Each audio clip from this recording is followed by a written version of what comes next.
we did a little kind of meet and greet. Was it last week? I don't know. I don't remember what it was. Time flies. I never know things. So I know you and I did a meet and greet on the YouTube page, and we put it onto Facebook, just kind of talk a little about me and who I am and what we're going to be focusing on. But I want to do a little more of an introduction in case anybody missed that. Am I waiting? Yeah, just wait a second. Okay. Just wanted to be confirmed. Sure. We'll just start over again. Okay. I know there's a little thing that says it's live. Yeah. Okay. Can we really trust that? Not really. I'm a little bit confused with this whole thing all the time. Let me just make sure that we. Oh, there is. I see it. It showed up. It says it's live. Okay. Awesome. So, hey everybody again, this is Dr. Sandy. We had a little bit of a glitch today. Sorry for the delay. I wanted to welcome Natalie. She is with us today to discuss, we have this new series called the Healing Series with Natalie. So the last time we left off, I think it was like last week. Yeah, we talked a little bit about like who I am and, what we're going to be attempting to do for the community. And so this is our first, training, conversation, skill set session around mental health and how to support yourself in your environment. I mean, we really appreciate you being here with us. We have a lot of people, as we've been discussing offline, about how much pain nursing is going through and about how we need to find different ways of coping. And we're going to pretty much dive into some pretty serious stuff today. And I think the way that I teach is kind of the way that I'm running the group is more or less dive in face first, and then we'll back up and do a little backwards teaching and okay, it's okay. It's going to be fine. We're here. We're good. All right. We're here. We're good. Yes. Yes. So. And I like that too. I'm very direct. I can be pretty blunt, but also, working at there are a lot of big topics, a lot of big and very powerful and emotionally charged topics that we're going to talk about. And so this is the first of many conversations that we're going to have, but we might as well just dive in right away with the big one. Might as well. So I want to let people know who are watching that I have my computer going. And so if there's anybody who's live and you have questions, you want me to answer something about this topic or we're talking about, I'm going to be paying attention to my computer. Facebook sometimes likes to filter out. So if for some reason I'm not able to see things live, I will always go back and reply to things in the chat comments. So feel free to put things in there. I see that there's already Allison Roach already said hi. So hi, Allison. So tell you a little about me, just kind of do a reframe or I don't know what I'm trying to say. I'm just going to go over what I do again, and then we'll get right into the topic. So my name's Natalie Seibel. I'm a licensed mental health therapist. And Sandy and I have been talking. We met several months ago at a very intensive training and connected. And so we've been, talking more recently about how I can come and support you all in what you're experiencing. I know it's not just nurses in this group. There are also, on the page too, there's first responders, EMTs, healthcare providers, right? Yes. And we oftentimes, not often, almost every day, see people who are in a lot of pain, physically, emotionally, and sometimes it can get really overwhelming. And I use the word burnout, in other words, compassion fatigue, but we really get the shit of it. And for those of you who don't know me, you will know that I like to swear. So if swearing bothers you, sorry, not sorry. So we get the shit of it. And sometimes it turns into us taking on that shit. And then we end up regurgitating that shit. And so what I really focus on with people is compassion for ourselves and for other people. And what Sandy and I were talking about recently is just bullying and how bullying is rampant within a lot of healthcare professions. But I know, and I'm just going to name it, nurses. I hear it all the time, how nurses tend to be some of the worst bullies when it comes to how we interact with ourselves, how we interact with patients, how we interact with colleagues, people in our personal lives. So I wanted to address it today. It's not going to be our only conversation. So just be aware that this might be triggering, right? For those of you who are watching and you are being bullied. I am going to venture to guess that there aren't going to be that many bullies who are watching unless they want to nitpick me. and, give me a hard time. But I have a feeling that most people who are watching are going to be people who are experiencing the bullying. And so I want to address both sides and be able to give you some tips. So I'm going to kind of go through some concepts, and then I'm going to give you a few tips. So if you want to take notes, any ideas, I will put a caveat that yes, I am a therapist, but I am not your therapist. So this by no means is meant to be therapy for any individual. It's more of a general thing. And so if you find that you're not currently in therapy and what I'm talking about maybe feels like, oh, maybe I should, maybe it would be good for me, I highly encourage you to seek out through your insurance or through whoever, getting some support if you feel like you need that. Okay, so any questions so far, Sandy, that you have before I dive into stuff? We were discussing about my feelings about the word compassion fatigue. Actually, it's 2 words, to be completely literal, about how we tend, as a society, we put like this beautiful word, which compassion is a beautiful word. And we put it, I was probably a little bit more fiery when I was talking to you about it the other day, but we tend to put pretty words to really serious problems. And compassion fatigue just sounds like somebody's just tired of being nice. And really what it comes down to, and I look at things a little bit differently than most people. So I apologize if some people are not on the same page. Actually, I apologize, but don't really apologize. But what it comes down to is burnout and post-traumatic stress disorder that a lot of us are being subjected to over a long period of time. Now, this could be through the way we treat each other, the way that we're not supported by our employer. No matter how much we try to talk about it, it just falls upon deaf ears.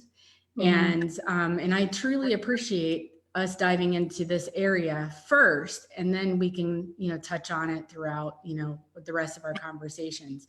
So thank you again. And I'm looking forward to hearing some more of your tips and tricks and stuff like that you have to offer us. And again, we really appreciate you taking the time out to be here. Oh, of course. This is a passion of mine, right? Being able to support people and taking care of themselves and being able to be better in their personal lives as well as in their professional lives, and even, physical and mental health. So yeah, of course, I'm happy to be here. And I will say that, there is a system issue. And so it may feel like, oh, of course you'd say that, Natalie, like, but you don't know, you don't get it. Like, what can I do? Like, there's nothing I can do. This is just the way it is, the system. And I hear that. I validate that. It's very overwhelming. And it can feel hard, like, I'm one person, what can I do? And I'm around other people who just don't give a shit. And I will say this, that I get that. And you can either be part of the solution or you can be part of the problem. So what I'm going to focus on today is what you can do. And it's not necessarily going to be big things. It's going to be just day-to-day things that you do, one foot in front of the other, to support yourself. So that's it. I would kind of just dive right in. And what I will say is that when it comes to compassion, right, it's not about moving from a pendulum of everything shit, everything sunshine and roses. That's not what compassion is. Compassion is, okay, I'm not happy with the situation. This is shit. And yet, how can I be kind to myself? How can I be understanding? What are things that I can do to support myself mentally and physically through this? So in terms of like compassion, it really starts with ourselves. And yes, there in your environment, there are going to be people who are not going to be so nice to you, and that are probably going to be bitchy and assholey and really make your life miserable. And so part of it is like, what are you doing to support yourself through that? If this is a career and this is a place that you have passion and that you care about and that you want to make a difference in, it's going to be about fortifying yourself. And what can you do to get through each day with as much grace and as much stamina and elevated energy as you can? So thinking about being kind, being understanding, being empathetic, right? Empathy. Empathy requires us to put aside our lens. And here I'm kind of talking to the bullies in a way. Empathy requires us to put aside our lens and to see things through someone else's perspective. that everyone's different. And the idea being is that it's not about right or wrong, right? I mean, yes, there are certain protocols and there are certain policies that like, this is the way you do it, this is the way you don't do it. And yet there's also styles, there's also personalities. So I don't have to like you in order to be courteous and to be kind and to be considerate. What I oftentimes think about is in terms of for nurses, and I know there's, first responders and other people in the group as well, but thinking about, okay, empathy. At some point in my life, and as nurses, at some point in your life, you are going to be in the bed and you're going to have a nurse taking care of you. And what kind of nurse do you want taking care of you? Do you want the one who's burned out and doesn't give a shit about you and talks about you behind your back and maybe doesn't come help you because you're a little bit bitchy and you're a little bit assholey and you're grumpy? Yes. Or have an addiction that you're tired of going to the bedside? Yeah. See that a lot too. So, you have people who come into the hospital, right? And they are at their worst and you're interacting with families who are at their worst. And by no means am I making excuses for anybody. No horrible behavior is excusable, but it's the empathy piece is seeing if you can understand where they're coming from so that rather than you fueling the fire, what can you do to diffuse? What can you do to attempt to get to their level? And as a mental health therapist, the people that I work with, I used to work with offenders. That was my population for a really long time. People who had addiction, people who had a lot of trauma, and hurt people, right? So thinking about the types of people that I worked with at a federal level, without giving details, there was a lot of reports that I saw of people doing some pretty horrible, nasty things. And there's something in our field called positive regard. And what that is that can I put aside your behavior and the things that you've done? And can I look at you as a human? Can I look at you as a person and say, okay, yes, you've done bad things, but that doesn't necessarily make you a bad person. And maybe if I paid attention to, well, what did you grow up with, right? What kind of resources and skills and parenting and support and love and encouragement did you receive or not receive that led you down this path? Again, not an excuse, but an understanding so that maybe I might make a change with how I interact with you rather than being defensive and being like, well, whatever, like you don't deserve, care and, you've done horrible things. So why should I help you? Right? I might say, okay, you're still human and you still deserve quality care. Right? An elderly grandmother who's sweet and wonderful and amazing and loving deserves the same as someone who did some horrible, heinous things, right? We're all human. We all deserve the same type of care. And also someone who might be heinous in the moment, thinking about how do I still show up as a compassionate person? How do I still show up and give quality care? So with that being said, right, we think about, okay, going through my notes real quick, I wrote notes, so I want to make sure that I'm like staying on track because sometimes I will go off path. So a lot of times when it comes to trauma, and you mentioned post-traumatic stress, when it comes to post-traumatic stress, there's a symptom of irritability, right? Where when we're experiencing things and we're getting triggered by either our own personal trauma and or the trauma that we're experiencing on a regular basis because of our job, we end up having beliefs that change within us, right? So we grow up with a certain set of beliefs, and as we experience things that are traumatic, those things that are occurring start to push up against the beliefs that we know of. So we can start to have becoming more cynical, right? And more jaded. And where then that can turn into more colorful words. But the idea is that shame becomes part of that conversation in our head. And what shame is shame says, I'm a bad person. Maybe not those specific words, but we think about I'm not good enough, I'm not smart enough, I'm not talented enough, I'm not capable enough. And what shame likes to do is shame likes to spread that type of love, right?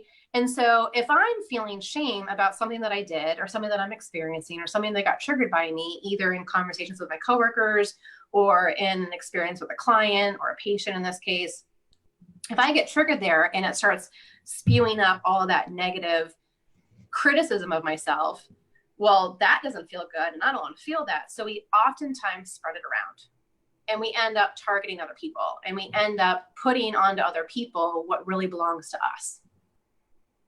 And so in terms of reducing shame, the important part we're going to talk about is that shame likes to live in the dark. Shame likes to kind of be insidious. And what we want to do is we want to shed light on that. And what that looks like is being accountable. And really recognizing too that in terms of what am I accountable for, what am I responsible for, but also what does not belong to me. Starting to create boundaries around, emotional boundaries around what is being thrown at me that doesn't belong to me, and what also is part of my part. I will say that 80 to 90% of what someone throws at you has nothing to do with you whatsoever. That is shame talking. So if I'm in a bad place and I start pointing my finger at Sandy and like, well, you did da da da da da da da da da, right? And why can't you do your job right? And why are you having such a hard time with this? And, you know, maybe you should go be a janitor somewhere.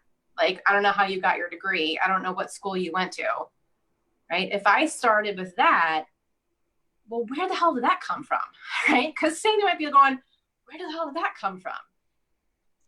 I'm gonna venture to guess that it has nothing to do with her. There's something going on with me that I'm really struggling with. And rather than taking accountability for it, and owning it, I'm going to try to make her feel bad, right? Mm-hmm. Because shame likes company, right? Okay, I'm going to pause there real quick before we get to the next part, because we're going to talk about accountability. We're going to talk about some skills, right? Do you have any questions? I'm looking in the chat and I don't see anybody that has any questions yet, but I wanted to check in with you if you had anything that maybe you think other people might be wondering about that I could maybe answer. I think we're hitting a lot of areas that a lot of people either feel that it's a part of them, that they're the, you know, not necessarily, we're not going to say victim because nobody is a victim unless you choose to be a victim, right?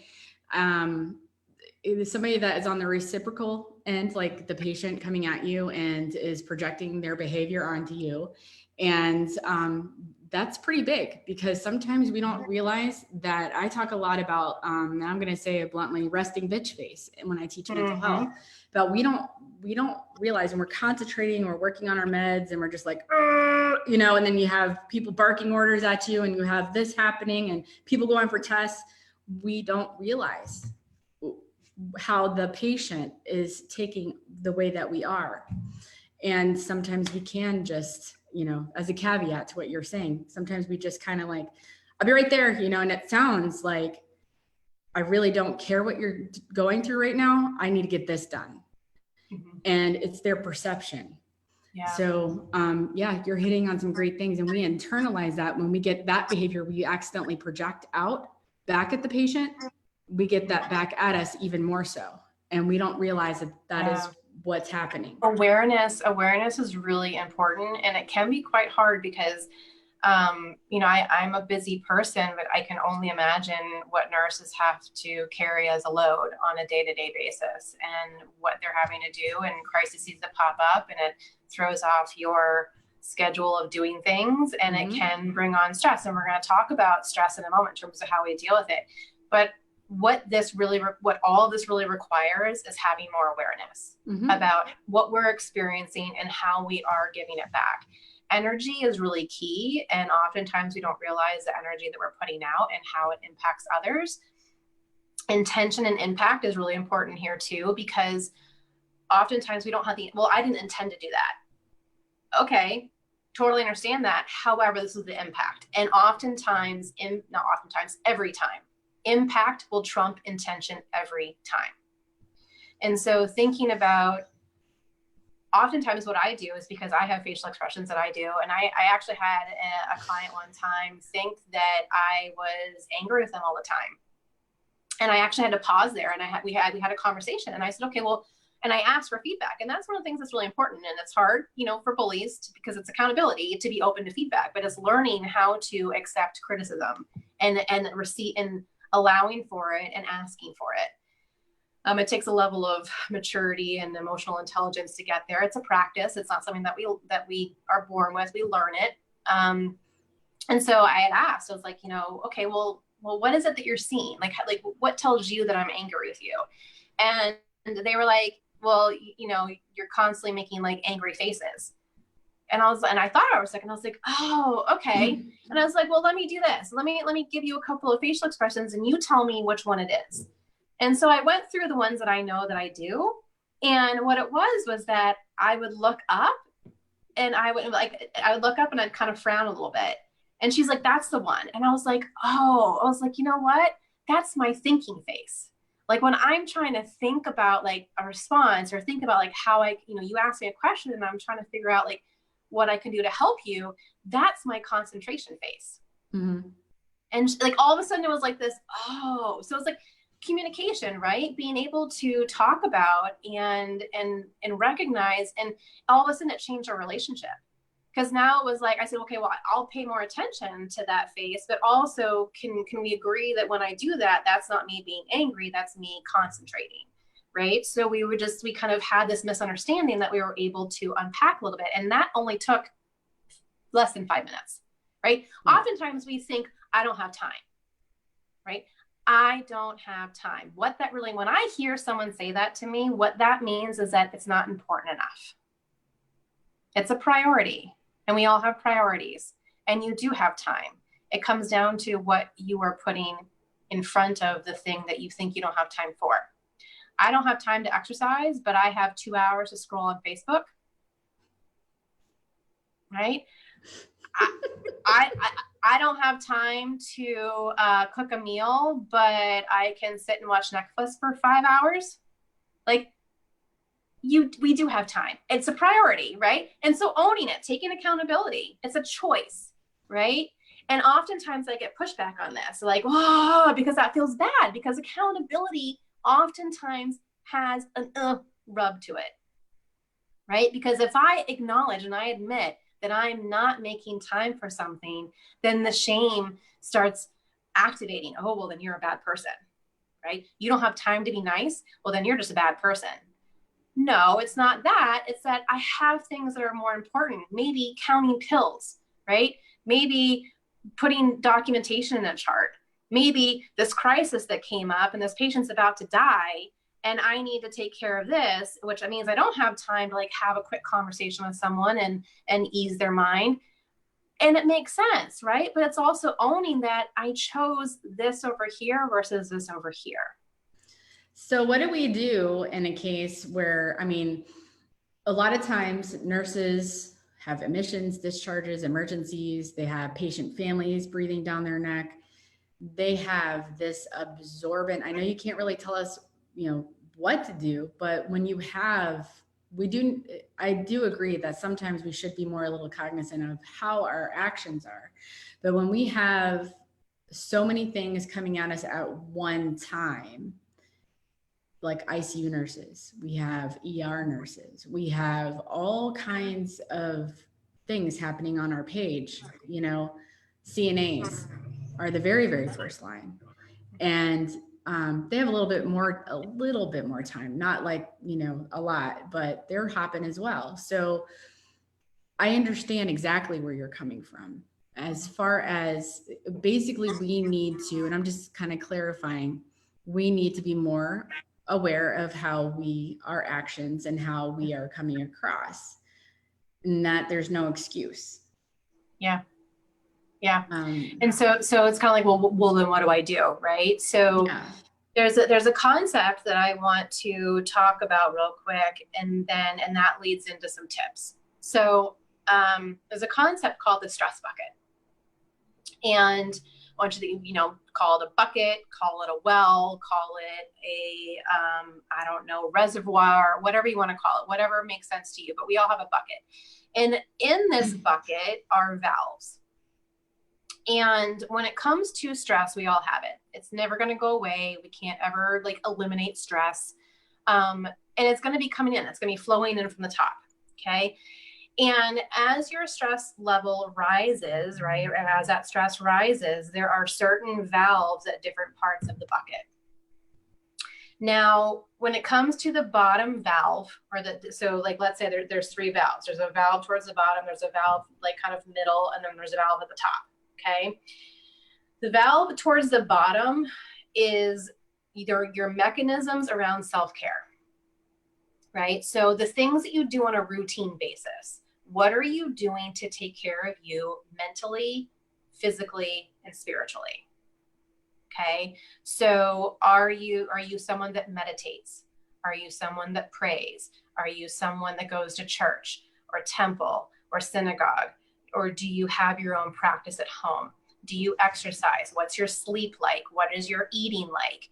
What are you doing for hobbies? What are you doing for fun? What are you doing for relaxation? It's the stuff that you're doing on a routine basis. Those are things that are really important to be doing, if not daily, at least 3 times a week, that you are doing things either while you're at work or in your personal life to support you through all the stress that comes in. And you've got family stress, you've got work stress, you've got social stress. There's all these different things that are coming in, family life around, the kids, and maybe you're not getting along with your partner, and bills and debt, and family drama, whatever might be happening, right? Mm-hmm. And then of course, the job that you have is very stressful. So you want to make sure that you're having those daily, weekly routines. Then in the valve that is a little bit more towards the middle, those are coping skills. Coping and self-care are different, right? So coping are things where when stress is getting really high, what do I do in the moment that is going to help me to regulate myself? Those might be things like deep breathing, right? I don't necessarily have to deep breathe every day, but if I'm starting to get a panic attack, or I'm starting to get kind of like this high adrenaline rush and my brain's starting to race and maybe I'm not thinking clearly, what am I doing to calm myself down? Am I doing deep breathing? Am I counting to 10? Am I visualizing something? Am I going to the bathroom and splashing cold water on my face? Like, what is it that I'm doing as a way to cope in the moment? Make sense in terms of the difference? Mm-hmm. We have a large amount of our ways of coping, and in order I'm being funny, but I'm not really being funny, is sometimes we go to the bathroom to eat our granola bar in our pocket, sit on the toilet, check our phone, drink something because we have our water in our pocket as well. That is our lunch period. Get done, go into the bathroom, go back out, and that's it. That's all the time that we have. So yes, deep breathing and controlling your breathing is very important. I agree. And I've done that many times. Yeah. And I would even, and I hear you on that in terms of that being your lunch break. If that's your lunch break, you need to talk to your union. And I know sometimes it feels like there's no union. Okay. Federally speaking, you are allowed a 30-minute lunch and 2 15-minute breaks. That is an OSHA requirement. So that's all I'm going to say there. But you have rights. And a lot of times we feel like we're not allowed to have rights. And a lot of times we feel like we're not allowed to voice our rights. And a lot of times too, one of the things and I know I get the whole, union thing. Some people don't have unions. Some people have unions, but don't feel safe in unions. You don't necessarily have to have a union in order to collaborate together, right? To join forces together with other people, because one person, that can feel really scary and unsafe to like voice yourself. But if there is a group of people that are all on the same page, especially if it's a whole entire unit, and nobody wants to let go of a whole entire unit, right? Or a whole entire hospital of nurses, is that, working together. And sometimes that means putting aside personal differences, like the personality thing. I don't have to like you in order for us to have common interests and common needs that we want to work together. Once we work together and we resolve it, then we can go on our separate corners and I don't have to talk to you again, right? Right. So that's another topic for another day. Mm-hmm. But in terms of stress, what oftentimes happens, and what I'm going to say is that where you are at was the granola bar, water bottle on the toilet for 5 minutes, and that's your lunch break. Yeah. That is at the point of passive overwhelm. Yeah. Okay. So what happens is the last valve is not really a valve, as more of a, oh my God, there's a hole in the boat and now we're sinking.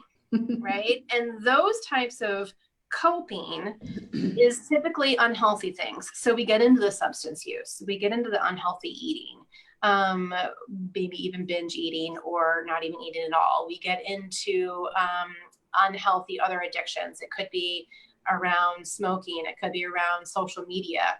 It can be, you know, in terms of, you know, how we engage in relationships and all that. So it's when you get to the point of overwhelm, which is past like coping skills that feel like they're not working anymore, and the things like deep breathing doesn't work. When I hear that, when I hear people tell me deep breathing doesn't work, they are past the point of that being helpful because they're at their threshold of overwhelm. Right.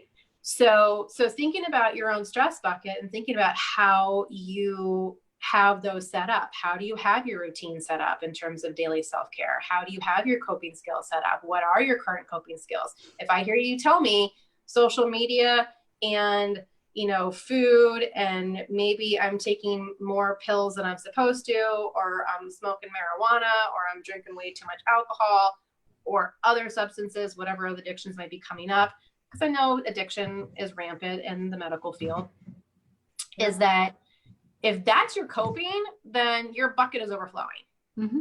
Right?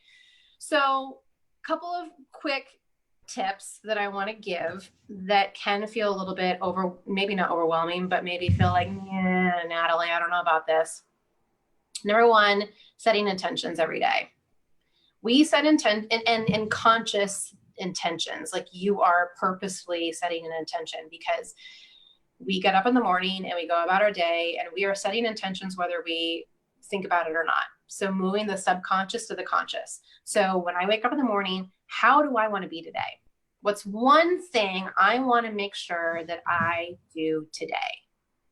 Right? Is that I'm going to smile at 5 patients, or I'm going to, that one coworker that I don't ever talk to because I think that they're weird and they have like a million cats and I can smell it on them.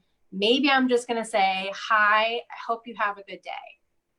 Right? What is my intention? What am I going to do today that's going to help me connect to myself, help me foster compassion, and help me to be better at my job, be better at my life, right? The other thing is, especially in the overwhelm and especially in the nothing works, why even bother, the system's broken, is redirecting that to what's one thing I can do right now. In this moment, what's one thing that I can do? Maybe it is going to the bathroom and eating a granola bar. Maybe it is, I'm just going to finish this one note, right? That's what I can do. I can focus on this one note that I need to finish, right? Maybe it's, what's one thing I can do? I can take 5 deep breaths. Or what's one thing I can do? I can seek out that one person that I feel supports me, which we're going to talk about in a minute. The one person I feel supports me, and I'm going to ask for some feedback, right? One thing. We oftentimes get into this, well, I got to do and you're not going to get anything accomplished, and then you're going to be overwhelmed, you're going to overflood, and then you're going to snap at somebody or be hard or be a bully or whatever it might be, and then that continues the shame cycle, because then you're like, shit, I just did it again, right? And that's not the point. The point is we're all humans and we all make mistakes, and it's also about being able to redirect, right? Repair. So when accountability pops in, it's about, okay, I did the thing, right? I'm owning it. I name it. I did the thing. And this is what I'm going to do to repair it. This is what I'm going to do differently next time. So the last tip that I'm going to share for today, and of course, this is also like, this is a big topic, so we're not going to be done talking about this, is where you find support. Right? Part of your self-care, part of your coping is where you find support. What kind of support is that? Especially at work, if it feels as though there's a lot of disconnect and a lot of discord within your unit or within, whoever you're working with, is there one person that you feel safe with? one person that you can go to. Accountability does not have to be announcing it to the world. You can have accountability with yourself, but if there's one person you can go to and say, oh, Sandy, I did this, I interacted with this patient and I was harsh with them and I snapped at them and I did that. And I don't feel good about it. And I'm acknowledging that I did it. And this is what I think I want to do to repair it. Like, what do you think? Right? Do you have that one person that you can go to and do that with? And if you don't, maybe you don't feel safe at work to do that. And that's okay. Is there someone in your life that you have that you can do that sort of stuff with? Because that's really important for you to foster compassion and to have that empathy and to be able to get where you want to go with your personal life and with your career is the accountability piece and the repair. I would like to mention, I just sent you a message and I'll just bring it up that about since we started Nurses Against Violence Unite, it's kind of like we started a mentoring program where we haven't really got it fully off yet, but there is a section inside the group itself where it's for mentorship. So if you are struggling and you need somebody just to reach out to, we're going to do like, code words or whatever like that. Hey, I just need to talk. And That's then awesome. You could pick like your mentor and then you can just kind of bounce ideas off of them. And we have such a wide variety of people that you can reach out to that are willing and that want to help you if you need that help. So you're not alone. And that is the whole purpose beside the group, is to try to bring people in so that they know that they have a place that they could go, that they don't, that they're not alone, because it's important, especially in nursing, and you have all these things going and it's just like, what do? I'm not supported at work. I don't know who to turn to. Everybody seems like they're out to get me or they just don't even care. And my manager's not supportive. So who do I talk to? And my family doesn't understand because either you're a single parent or you have nobody, or you're afraid to go to like EAP because they're somehow connected and because people talk. And then you have, you go to a therapist and then they decided they want to get you on medicine when all you really need to do is just talk about it. Yeah. Just to make that decision in your head of what your next step is going to be, not necessarily that you need a pill for everything. I believe that, if you need the medication, yes, obviously, but there should be, people are afraid that if they go to see somebody that they're going to get on depression medication, that's going to be the end of it. When all, as you know, and I'm sorry if I'm overstepping, but if you have somebody that's on any kind of antidepressants or any kind of like medication, it is to their benefit to get therapy. Yeah. I do not believe in medication only. Right. I think that at least having at least a few sessions with a therapist to talk about things, because oftentimes we think that, that there's in our society quick fix. Right. Like, well, just give me a pill and it'll be easy and I'll move on. Well, I see medications kind of as a Band-Aid. It is. Especially in the mental health field. I'm not speaking about other medications, but especially in the mental health field, a lot of times medications can be Band-Aids for things that are more underlying that need to be addressed that medication can't touch. Right. And so, I agree that, seeking out therapy if it's appropriate, but sometimes it's not. And so your program that you're talking about sounds awesome. I think that's great, is that because I get that a lot of times, especially when we're talking about bullying, is that bullying often creates an isolation. And so whoever is being bullied ends up being isolated and then has no one to turn to, especially at work. And it can start feeling like really paranoid and really, hyper vigilant. And like, I can't talk about anything to anyone. And now what?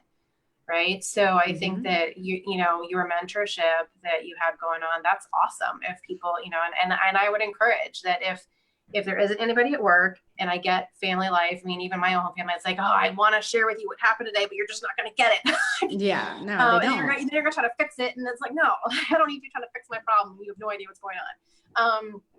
So like having someone in that respect, I think would be really helpful. So, but yeah, I mean, it is. I mean, I have a couple people that I talk to all the time and I think, oh, they might be so sick of me, but really if they ever have any issues, they're always welcome, and they come to me too with, hey, what do you think about this? And what do you think about that? What should my next move be? Well, I mean, ultimately it's my choice about, whatever your next move should be. Just the same as if you go to the mentor, it's your choice. Ultimately, we're just here to be like, okay, so what's next? To rationalize it for you and say, okay, so per policy, usually this is the right move to take the next, in the moving forward. But I totally get what you're saying too. Also, if you have massive numbers, and this is what I'm also trying to promote, is if everybody on the floor starts reporting, how sick is the administration going to be sick, be tired and scared that everybody's reporting, they're not going to get rid of everybody.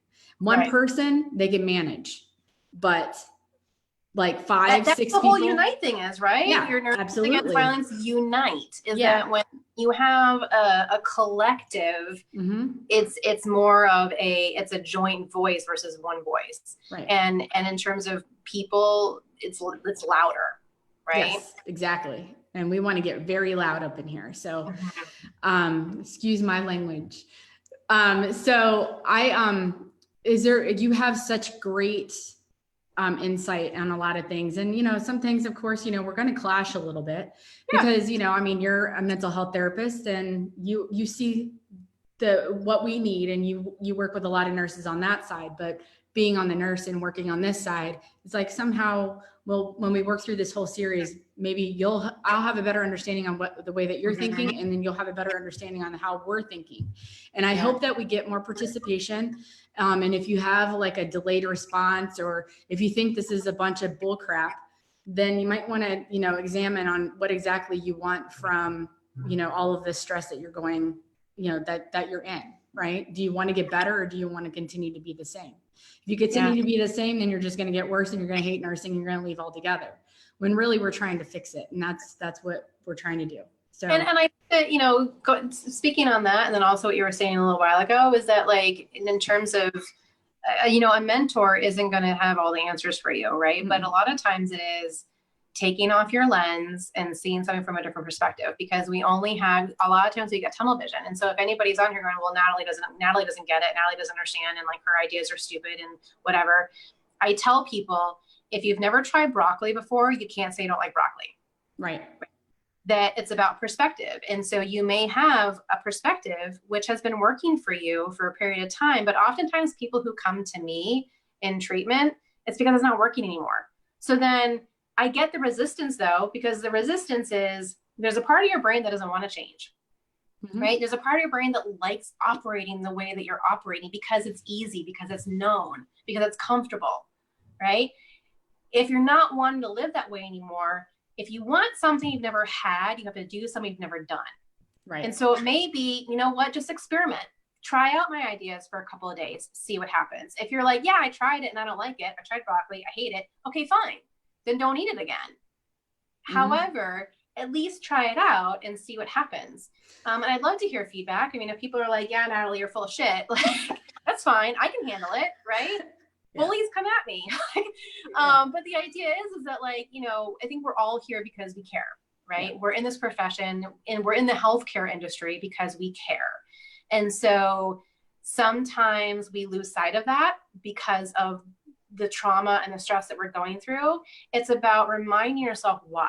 Why is it that I'm doing what I'm doing? Finding out that, and then, okay, well, how am I going about getting it? Is that really working for me? And so maybe it is like, I still want to do this. This is important to me. Can I find another way that might get me there, that feels good, where I'm feeling joy and I'm feeling the passion and I'm not feeling the life sucked out of me? Exactly.